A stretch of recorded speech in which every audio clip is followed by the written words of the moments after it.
네, 시장에 대한 긴급 진단 이어가도록 하겠습니다. 자본시장연구원 황세훈 연구위원 전화로 만나보겠습니다. 안녕하십니까?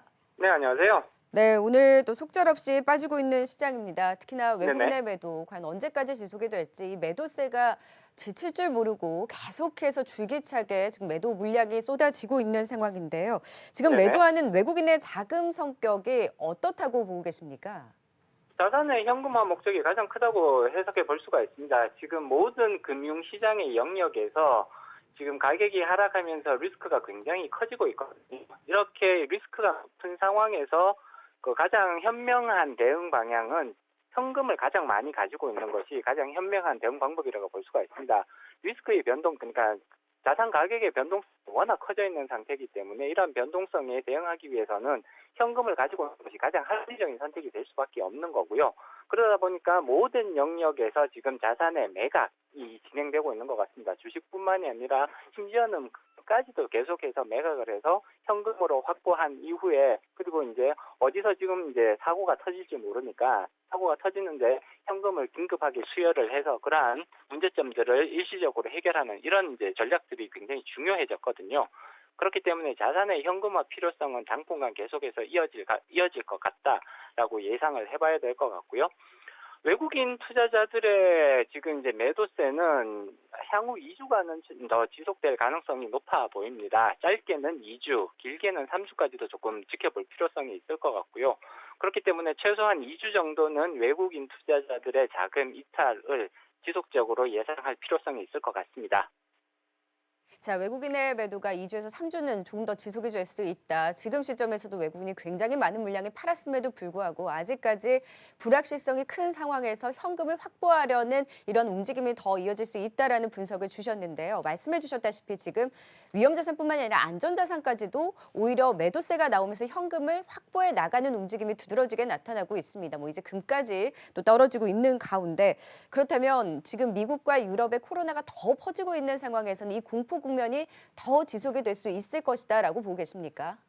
네, 당분간 상황이 더 악화될 가능성을 높게 예상을 해야 될 것 같습니다. 말씀하셨듯이 유럽과 미국에서의 코로나 진행 상태는 아직 정점을 도착했다라고 보기가 어렵습니다.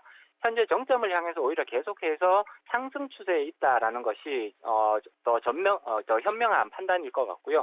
그렇다면 계속해서 해외 금융회사들, 기관 투자자들의 자산 매각은 이어질 가능성들이 높다. 더더군다나 경제 성장률 측면에서 봤을 때도 지금 마이너스 성장, 특히 1분기와 2분기에는 마이너스 성장이 충분히 지금 예상이 된다라는 점을 감안을 하면 현재보다 상황은 더 악화될 가능성들을 충분히 염두에 두어야 할 것 같고요. 전방위적인 금융상품 가격의 하락 가능성은 충분하다라고 예상해 볼 수가 있습니다. 네, 외국인의 매도도 더 지속이 될 수 있고 시장 하방을 조금 더 열어둬야 된다고 한다면 지금 1,500선이 깨진 시점에서 우리 시장에 대한 저점을 정말 판단하기가 쉽지가 않습니다. 이제 저평가라든지 밸류에이션의 분석의 의미가 없게 되고 있는 시점인데요. 네. 과연 그렇다면 지수는 어디까지 또 열어둬야 되는 걸까요? 일단 1차 저점을 설정하실 필요성이 있을 것 같습니다. 현재의 코로나 위기는 2008년도 글로벌 금융위기와 비슷하거나 혹은 그 글로벌 금융위기보다 더 큰 위기일 수 있다라는 평가가 나옵니다. 그렇기 때문에 최소한 2008년도에 그 가격 하락폭 정도는 충분히 1차 저점으로 잡으실 필요성이 있지 않을까라고 예상해 볼 수 있는 거고요. 2008년도의 경험으로 봤을 때는 전 고점 대비 약 40% 정도의 주가 하락이 관찰이 되었습니다. 현재 우리 국내 코스피 증시 같은 경우에는 전 고점을 2270포인트 정도로 이제 살펴볼 수가 있고요. 거기서 40% 정도의 주가 하락을 감안을 한다면 일단 1차 저점은 1350포인트 정도로 예상해 볼 수가 있습니다.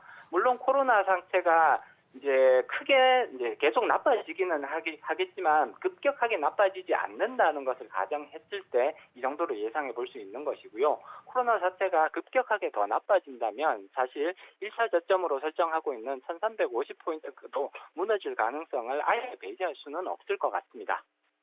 지금 코로나가 잡히기 전까지는 저점을 쉽게 예단할 수는 없는 상황인 것 같습니다. 과연 어디에서 실마리가 풀려야 될지조차 불확실한 상황에서 특히 이제 유가가 시장 불안을 더 촉발하는 움직임이 나타났었죠. 지금 간밤에 네네. 24% 급락을 하면서 20달러 선까지 내려앉았는데 그래서 20달러 선마저도 위태위태한 상황에서 유가가 과연 잡힐 수 있을까요?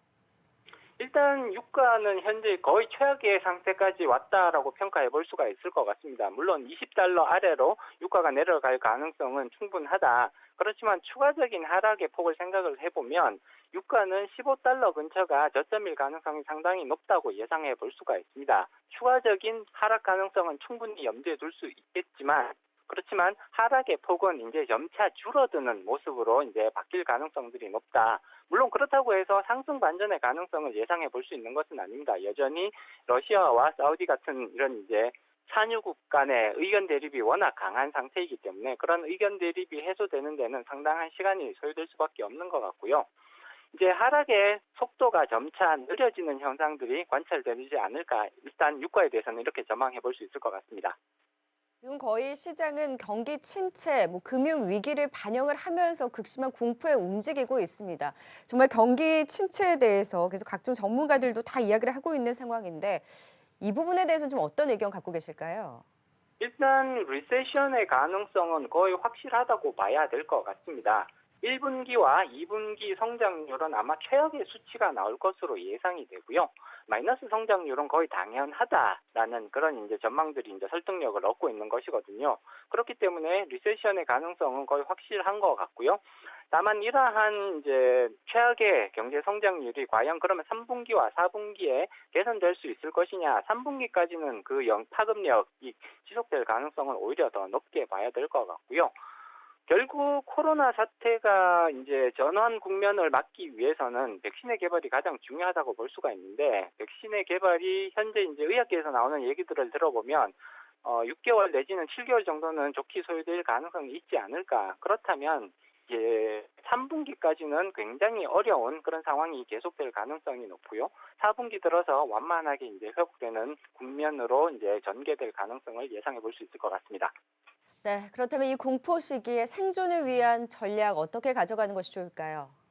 현재의 상황에서는 위험 자산에 대한 비중은 축소를 하고 현금의 비중을 최대한 확대하는 모습이 가장 필요한 전략으로 판단이 됩니다.